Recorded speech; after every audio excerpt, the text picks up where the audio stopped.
Welcome back, YouTube. It's Saturday morning. Fun, fun, fun. Until your daddy took the T-Bird away. So we think this is a 19. We're pretty positive it's a 19 Camaro.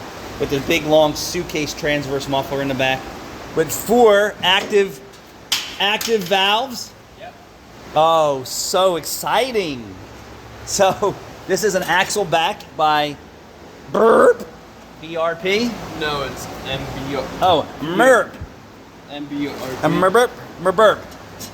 MBRP.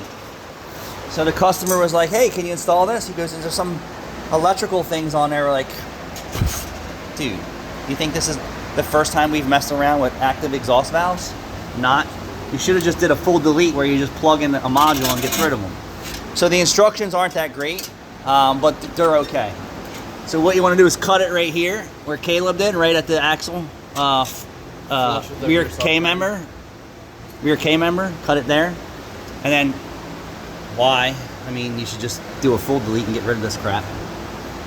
And then what they want you to do is unbolt the heat shield, and then bolt your Veritone to a bracket. Veritones to a bracket, which is odd because in a Chrysler, if the Veritones just continue to spin, you get a code.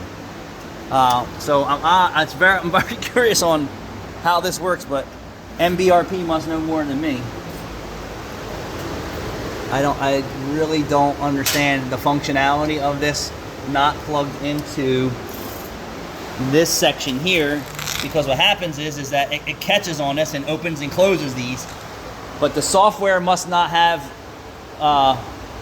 the value like a Chrysler, because if they see it stay in one position or keep continuing turning, not to talk about Chrysler and Dodge, but you will have an engine light.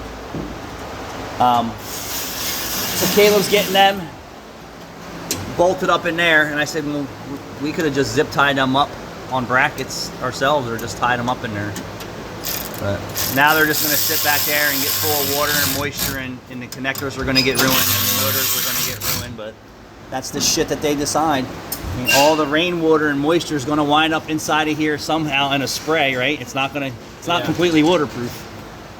It is what it is. So I hope this helps somebody when they start getting into the Mbrp Camaro axle back system. Thanks for watching.